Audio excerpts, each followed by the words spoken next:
Bonjour à tous et bienvenue dans cette nouvelle vidéo dans laquelle nous allons parler en premier lieu des marchés qui ont baissé depuis mercredi et c'est en partie à cause de la Banque centrale américaine, donc de la Fed qui a fait des annonces, mais pas seulement comme on le verra, je pense qu'il faut quand même mettre des guillemets et prendre un petit peu de recul notamment par rapport à la composition des indices. Ensuite, je vais vous parler un petit peu de ce que je cherche en ce moment dans le marché. Et en fin de vidéo, on va parler de la vidéo que je ferai mercredi parce que c'est une qui m'a été beaucoup demandée. Et ensuite, je vous ferai un petit update sur la chaîne YouTube, donc une petite mise à jour sur le futur de ce que je vais faire, notamment au niveau des plannings de publication de vidéos. Et ça, c'est en lien aussi avec l'immobilier dont on parlera en fin de vidéo. Donc premièrement, les marchés ont baissé à partir de mercredi, vous le retrouverez ici avec ces deux bougies, et on voit qu'on a perdu 3% en fait entre le mercredi et le jeudi si vous preniez les deux bougies ici. Et si on va voir le Nasdaq, on va retrouver à peu près la même chose. Donc on retrouve une baisse un petit peu plus prononcée à 3,5% qui a eu lieu principalement entre mercredi et jeudi. Et vendredi, le marché a un petit peu fait du surplace. Après, j'ai quand même envie de relativiser si vous prenez les graphiques sur le long terme, parce que certes, on a de la volatilité, mais c'est pas une raison pour moi de paniquer et de vendre, surtout si on a une stratégie long terme, on va en parler plus tard, puisque effectivement, si vous prenez ce qui s'est passé depuis maintenant plus de 2 ans, vous voyez qu'on a quand même eu une très forte baisse et le marché s'est quand même très bien repris depuis les points bas ici sur le Nasdaq. Donc pas de panique, si vous faites un petit peu de zoom en arrière, vous vous rendez compte que c'est pas des mouvements énormes par rapport aux hausses qu'on a pu avoir sur de nombreuses années. Et c'est toujours important de se rappeler qu'ici, on est sur une chaîne YouTube sur laquelle on parle d'investissement sur le long terme et je ne fais pas du tout de trading et je sais que la plupart d'entre vous ne le font pas non plus. Et donc voilà, c'est toujours important de se rappeler quand même les grandes lignes de sa stratégie d'investissement. On continue quand même globalement ce qui s'est passé avec la Banque centrale. Alors, on va voir après pourquoi le marché a baissé, malgré qu'on ait eu entre guillemets une bonne nouvelle qui est qu'ils ne vont pas remonter encore les taux pour l'instant. Donc les taux ont explosé comme on le voit ici depuis début 2022 jusqu'à maintenant et aujourd'hui on se situe entre 5,25 et 5,50 de taux directeur aux États-Unis et on voit quand même que ça a fonctionné comme on l'avait vu dans la vidéo d'ailleurs la semaine dernière. L'inflation a fortement baissé, certes elle est un petit peu remontée notamment à cause des énergies et de l'alimentaire, mais si vous prenez le core inflation, donc quand on enlève ce que ne contrôle pas la banque centrale sur le court terme du moins, donc le prix du pétrole, le prix de alimentaire, on voit qu'on a une belle tendance à la baisse de l'inflation aux États-Unis. Mais alors, qu'est-ce qu'a bien pu dire la Fed pour faire baisser les marchés? Et c'est ce qu'on va voir juste après. Donc globalement, la Banque centrale américaine, ils ont annoncé qu'ils allaient maintenir leur taux stable et donc voilà, ils ne les bougent pas ce mois-ci. Cependant, ils ont indiqué qu'ils pourraient très bien avoir de nouvelles hausses avant la fin de l'année. D'ailleurs, ils s'attendent à ce qu'il y ait encore des hausses de taux avant la fin de l'année. Mais ça, on le savait déjà. Par contre, ce qui pour moi a fait mal clairement, c'est le fait qu'ils annoncent qu'ils pourraient baisser moins que prévu les années d'après. Et d'ailleurs, là, je vous ai mis le tableau en fait qui représente les votes des différents représentants donc, qui sont à la Banque centrale, donc des différentes banques centrales qui sont aux États-Unis. Et chaque point représente en fait un vote d'un membre donc de la Banque centrale américaine et ils estiment dans le temps où ils pensent voir les taux, où pour eux seront les taux et où est-ce qu'ils voteront pour avoir des augmentations ou des baisses de taux. Donc on voit qu'en 2023, tout le monde est à peu près d'accord qu'on va rester autour de 5,5. Par contre, ils pensent globalement qu'en 2024, on sera toujours autour des 5%, que seulement en 2025, on passerait entre 3 et 4% pour la majorité, et qu'en 2026 et plus tard, on resterait autour des 2,5 à 3, et qu'on ne reviendrait même pas sous les 2%, qui est la cible d'inflation sur le très long terme. Et ça, évidemment, ça fait peur au marché, parce que ça veut dire des taux plus hauts, ou en tout cas beaucoup plus hauts que ce qu'on a été habitué, notamment pendant la pandémie, et des taux plus hauts pour plus longtemps. Et c'est ce que je vous mets ici, c'est le fameux higher for longer, qu'on entend parler depuis quelques temps déjà, où justement, on va très certainement garder les taux plus élevés pour une plus longue période.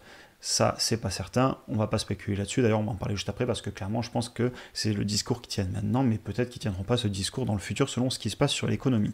Petit rappel aussi, mais on en a déjà parlé, globalement les taux directeurs c'est quelque chose qui ralentit énormément l'économie, et comme il y a un ralentissement de l'économie, les personnes dépensent moins, donc il y a moins de demandes que d'offres, et a priori les prix arrêtent de monter. Et c'est pour ça que ça fonctionne très bien pour ralentir l'inflation.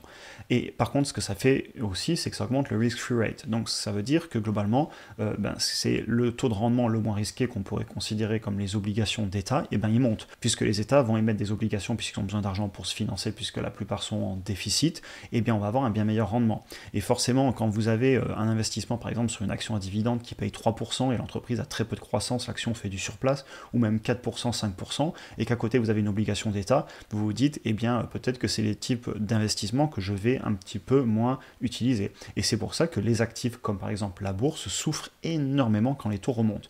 Et ça, c'est au-delà du fait qu'évidemment, les entreprises, ça leur coûte beaucoup plus cher pour aller investir, faire de nouveaux projets, et donc globalement, quand les taux montent, c'est une catastrophe pour l'économie. Et la question que je me pose ainsi, c'est est-ce que la Fed pourra maintenir les taux si hauts? Pour moi, ça va beaucoup dépendre donc de l'économie. Je ne vais pas spéculer, je ne vais pas ne pas acheter d'immobilier, ne pas acheter d'actions parce que je me dis dans 6 mois, on va avoir une grosse récession, ils vont rebaisser les taux.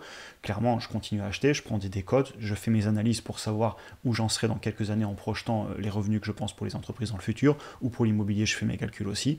Mais je ne veux pas spéculer sur ce qui va se passer sur l'économie puisque j'investis sur le très long terme. Et au final, ça influe assez peu ma stratégie d'investissement sur les ETF sur le long terme. Cependant, ça influe évidemment beaucoup plus sur l'immobilier. Je prends des plus grosses décotes parce que j'ai conscience que le marché peut corriger et est en train de corriger d'ailleurs. Et sur les actions individuelles, on en parle après, ça a beaucoup d'importance. Comme je vous le disais dans le sommaire, je voulais aussi un petit peu vous parler de la composition des indices parce que clairement, aussi pour moi, regarder les mouvements d'un indice, ça revient à regarder assez peu d'entreprises. Je vous ai mis ici les graphiques depuis donc début 2020 du S&P 500 et du S&P 500 lorsqu'on lui enlève les actions Google, Amazon, Apple, Meta, anciennement Facebook, Microsoft et Netflix. J'aurais aimé qu'il y ait Nvidia dans ce graphique, mais bon, je ne l'ai pas trouvé pour l'instant. Je pense qu'ils vont le créer dans le futur, tellement Nvidia et d'ailleurs aussi Tesla sont devenus gros. Et ce que ça nous montre clairement, ce tableau, c'est que la tech est en train de soutenir tout le marché. Si vous prenez ici la courbe en vert, donc dans laquelle on a enlevé une bonne partie de la tech, on voit que globalement, entre début 2023 et juin 2023, juillet 2023, donc à peu près le milieu de l'année, eh bien le marché avait fait du surplace. Et si vous rajoutez pas mal de grosses entreprises de la tech, on voit que le marché avait clairement monté. Et si on regarde que ces fameuses entreprises de la tech, même si certes il manque Nvidia et Tesla, on voit que ça a explosé si on regarde que ces actions. Et d'ailleurs, je vous ai mis ici à côté la composition du S&P 500 pour vous montrer que si vous prenez, donc je vous ai fait le calcul en avance, si vous prenez Apple, Microsoft, Amazon, Nvidia, Google, Tesla, et Meta, et bien vous vous retrouvez avec plus de 27% de l'indice S&P 500 qui est dans ces entreprises de la tech. Et ces entreprises, si vous allez voir les graphiques, pour la plupart, elles ont extrêmement bien performé en bourse depuis le début de l'année. Et d'ailleurs, à mon avis, certaines sont un petit peu surévaluées, mais d'autres pas spécialement. Et je ne serais pas étonné de voir certaines de ces entreprises continuer à bien performer. C'est pour ça que je vais surtout pas m'amuser à parier contre le marché. Je ne vais pas vendre des ETF, je ne vais pas shorter le marché parce que qu'est-ce que je fais si ces entreprises qui pèsent 27% du S&P 500 continuent à avoir des bons résultats? Et bien clairement, ça peut tirer tout l'indice vers le haut. Par contre, évidemment, comme je vous le disais tout à l'heure, même si je ne vais pas m'amuser à aller contre une stratégie d'ETF, et je vais d'ailleurs ne jamais vous dire qu'il ne faut pas le faire, au contraire, je pense que c'est une bonne stratégie pour beaucoup d'investisseurs. Cependant, il y a beaucoup d'influence sur les actions individuelles et sur l'immobilier. Tout d'abord, sur les actions individuelles, clairement, je fais de plus en plus attention aux entreprises qui auraient des free cash flow négatifs, donc des entreprises qui n'ont pas la capacité de s'auto-financer. Parce que les taux remontent, lever de la tête, ça coûte de plus en plus cher. Et d'ailleurs, si vous vous rappelez, il y a maintenant bientôt un an, j'avais enlevé pas mal d'entreprises de mon portefeuille qui avaient justement ces aspects en free cash flow négatif. Et aujourd'hui, il m'en reste assez peu. Et ce sont les entreprises, quand je les ai, pour lesquelles j'estime qu'elles vont bientôt devenir free cash flow positif. Elles le sont peut-être déjà, ou peut-être qu'elles seront même bientôt profitables.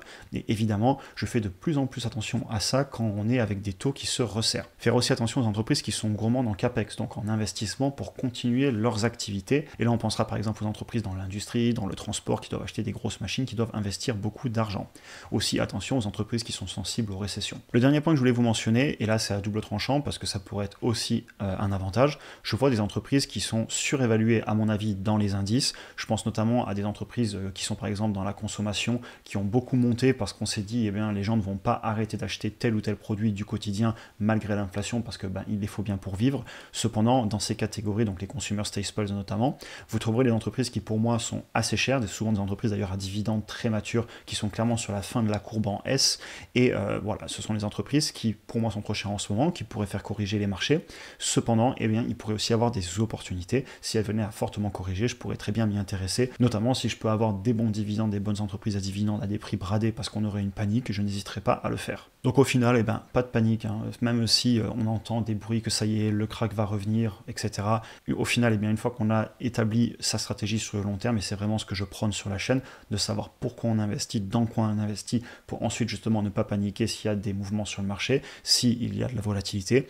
Et sachez que moi personnellement, je continue encore à rationaliser, je continue à augmenter mes plus grosses convictions en termes de position et aussi en termes de recherche et d'analyse. Je veux moins d'actions en portefeuille, mon objectif sur le long terme c'est de repasser sous les 20 et d'être certainement entre 10 et 15 actions, j'y travaille et je vous tiens au courant au fur et à mesure sur la chaîne. Et sinon, je me dis autant aller dans les ETF parce que comment justifier que j'aime la 16e action autant que la première action. Et donc en parallèle, j'ai les outils qui sont formidables pour moi comme les ETF et puis l'immobilier, l'investissement dans les matériaux précieux, etc. On en parle aussi de temps en temps sur la chaîne, même si ici on parle principalement de bourse. Donc voilà, le mot de la fin pour moi, c'est pas de panique, je continue comme d'habitude à mettre de l'argent tous les mois pour le long terme. Et surtout, je ne vais pas trop écouter les bruits du marché et faire des bêtises à aller vendre ou acheter en panique si ça se met à remonter. On va finir la vidéo en parlant justement de ce que je vais faire dans les mois qui arrivent parce qu'il y a eu quelques changements. Alors déjà, juste pour information, la semaine prochaine, je vais certainement faire une vidéo de comparaison entre SolarEdge et Enphase. Je ne sais pas pourquoi, d'un coup, j'ai eu plusieurs personnes dans les commentaires et en message qui se sont mis à me parler de SolarEdge. Alors, elle a peut-être corrigé en bourse certainement comme Enphase, et je pense qu'aussi on m'en a parlé parce qu'il y avait pas mal de personnes qui savent que j'investis sur Enphase. Et donc voilà, ce que je vais faire, c'est une vidéo peut-être un peu du style que j'avais fait aussi pour le full self-driving de Tesla, donc pour la conduite autonome. C'est des vidéos qui font peu de vues. D'ailleurs, cette vidéo que j'avais fait sur la conduite autonome, je vous invite à aller la voir. Elle est longue, certes, c'est une vidéo un petit peu différente, mais j'ai eu que des très bons retours dessus. Mais évidemment, vu que c'est des vidéos très techniques, ça fait pas autant de vues qu'une vidéo sur les actions que je vais acheter le mois prochain. Et donc voilà, je pense aussi travailler sur une autre vidéo long format, même si ça fait pas de vues, moi j'apprécie les faire, et puis en plus ça a l'air de plaire à certains d'entre vous, donc on va faire ça. Ensuite, j'ai une offre qui a été acceptée en immobilier. Alors après, il y a clairement encore du chemin à faire et j'en parlerai certainement dans les mois à venir, mais ça veut dire que ma recherche qui était très intensive depuis quelques mois, je ne vous le cache pas, et d'ailleurs ça a été assez chaud de maintenir aussi les vidéos YouTube. J'ai fait tout ce que je pouvais pour en rater presque aucune, et en plus on a réussi à faire des shorts et des réels sur Instagram. Donc voilà, un petit peu de calme avant que j'ai les clés, c'est pas encore fait puisque derrière voilà, il y a encore des démarches administratives à faire. Et ensuite certainement que je vais peut-être un petit peu changer le calendrier de publication parce que c'est aussi lié à ça. Donc vous savez que ça fait pas mal de temps qu'on publie les mercredis soirs et les dimanches matin. Je ne pense pas changer grand chose au mercredi soir. Peut-être que de temps en temps on fera des shorts ou des réels sur Instagram et des fois des vidéos. D'ailleurs c'est déjà le cas, vous avez remarqué certains mercredis j'alterne pour aussi faire du contenu sur Instagram. Et par contre je pense peut-être bouger la vidéo du dimanche matin au dimanche soir 17h. Alors je sais pas ce que vous en pensez. Est-ce que c'est un truc qui vous conviendrait ou est-ce que peut-être vous préfériez plutôt la passer, je sais pas, le vendredi soir, en avoir 2 dans la semaine et puis le week-end, peut-être une en début de week-end. Je sais pas ce que vous en pensez, n'hésitez pas à m'en parler en commentaire, ça m'intéresse un petit peu d'avoir aussi votre retour.